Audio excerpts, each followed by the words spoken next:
کون نہیں جانتا حضرت جنید بغدادی رضی اللہ تعالیٰ عنہ کو؟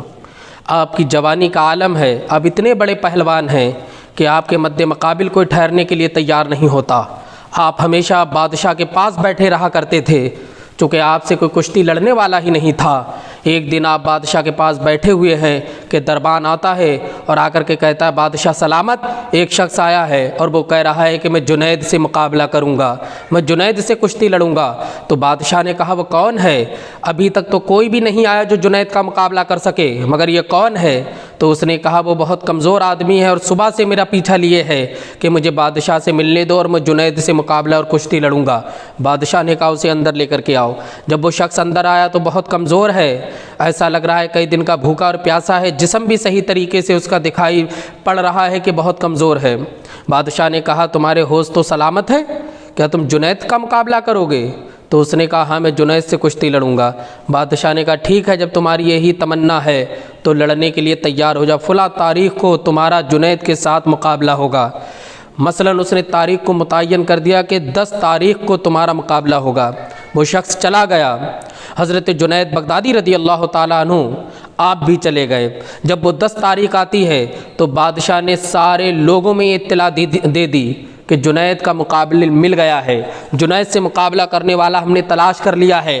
ابھی تک جس جنید سے کوئی مقابلہ نہیں کر پاتا، لیکن آج اس جنید کو مقابلہ دینے کے لیے ایک شخص آیا تھا اور وہ کہہ رہا تھا کہ میں جنید سے مقابلہ کروں گا۔ لوگوں کا جم غفیر لگنے لگا۔ 10 تاریخ آنے تک بادشاہ نے دوسرے ملکوں میں دعوت دے دی، چونکہ یہ مقابلہ ہی ایسا تھا، چیٹی اور ہاتھی کا مقابلہ تھا، تنکے اور پہاڑ کا مقابلہ تھا۔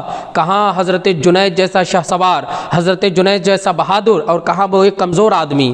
جب وہ 10 تاریخ آ جاتی ہے، نماز فجر کے بعد بادشاہ کا تخت لگتا ہے، وزیروں کے تخت لگتے ہیں، رعایا ہے سامنے۔ بغداد کی دھرتی پر 1 لاکھ سے زیادہ عوام جمع ہو گئی تھی، چونکہ مقابلہ ہی حیرت انگیز تھا، مقابلہ ہی دلوں کو لبھانے والا تھا۔ جب وہ تاریخ آتی ہے، نماز فجر کے بعد تخت لگ جاتا ہے، حضرت جنید بھی بیٹھے ہیں، لوگ انتظار کر رہے ہیں کہ وہ شخص کب آئے گا، مگر کوئی نہیں آ رہا ہے۔ لوگ منتظر ہیں کہ آخر کون مقابلہ کرے گا۔ کافی وقت ہو گیا، اب بادشاہ کو لگنے لگا کہ ہو سکتا ہے وہ ہمیں بیوقوف بنا گیا اور وہ کہہ کے چلا گیا میں مقابلہ کروں گا، مگر اب وہ نہیں آئے گا۔ بادشاہ نے اپنے وزیر کو اشارہ کیا کہ اعلان کر دو کہ ہم سے غلطی ہو گئی۔ کچھ لوگ آپس میں باتیں بھی کر رہے تھے کہ بادشاہ نے رعایا کا بہت بڑا نقصان کر دیا، ایک مجنون آدمی پر اعتبار کیسے کر لیا، جنید بغدادی سے تو کوئی مقابلہ کرنے والا نہیں ہے، وہ ایک کمزور کے اوپر بھروسہ کیسے بادشاہ کر سکتا ہے۔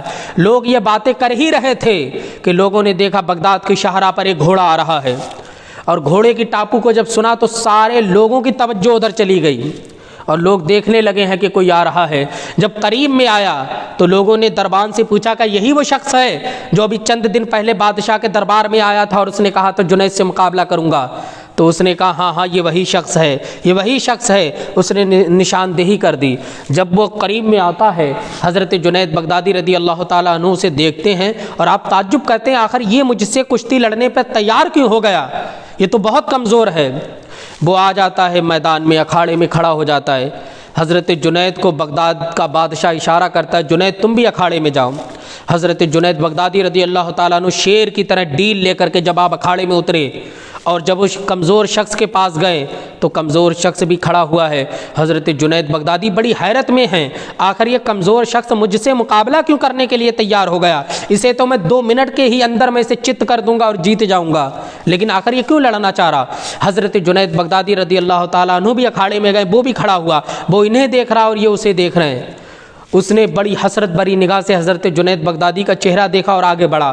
حضرت جنید بغدادی نے شیر کی طرح جب اس پر بار کیا تو اس نے کہا جنید مجھ پہ بار مت کرو، میں کوئی پہلوان نہیں ہوں، اپنا کان قریب لاؤ۔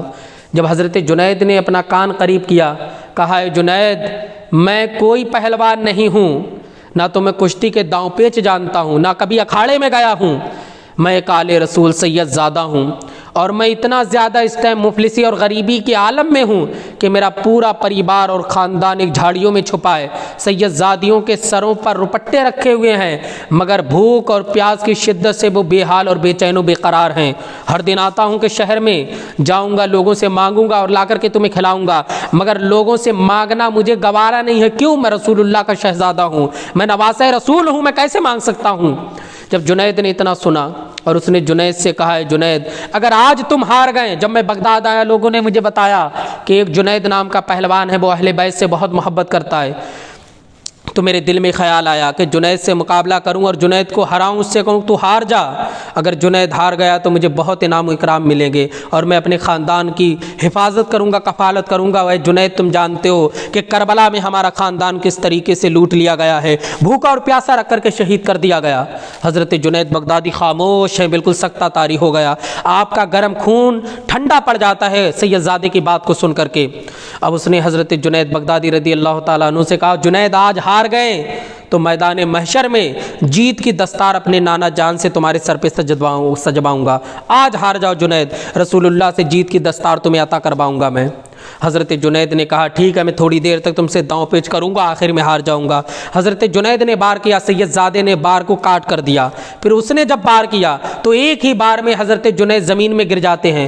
لوگ ایک لاکھ کا جم غفیر دیکھ رہا ہے کہ جو جنید جس کے عرب و عجم میں ڈنکے، جس کی بہادری کے جم بجتے ہیں، جس کا لوہا مانا جاتا ہے، کوئی اس سے لڑنے کے لیے تیار نہیں ہے، آج وہ جنید مقابلہ کر رہا ہے لیکن داؤں پیچ اس کے کام نہیں آ رہے ہیں۔ سید زادے نے اٹھایا اور چت کر دیا اور سینے پر سوار ہے۔ لوگوں میں عجیب بے چینی ہو گئی، یا اللہ یہ جنید کیسے ہار سکتا، آخر ماجرا کیا ہے؟ لوگوں نے سید زادے کو اپنے سر پر بٹھا لیا چونکہ وہ جیت گئے تھے، اور جنید بغدادی کے لوگ مٹی ڈالنے لگے، انہیں گالیاں دینے لگے، برا بھلا کہہ کے جانے لگے۔ بادشاہ نے کہا جنید کو نکال دو ہمارے دربار سے، اب اس کی کوئی ضرورت نہیں ہے، کیونکہ یہ دنیا کے بادشاہ جب تک انسان میں طاقت اور ہمت رہتی جب تک رکھتے ہیں، بعد میں نکال کے پھینک دیتے ہیں۔ حضرت جنید جن کے چاروں طرف لوگوں کا عظیم جم غفیر رہا کرتا تھا، لیکن آج جنید تنے تنہا اکھاڑے میں پڑے ہوئے ہیں، کوئی پوچھنے والا نہیں ہے۔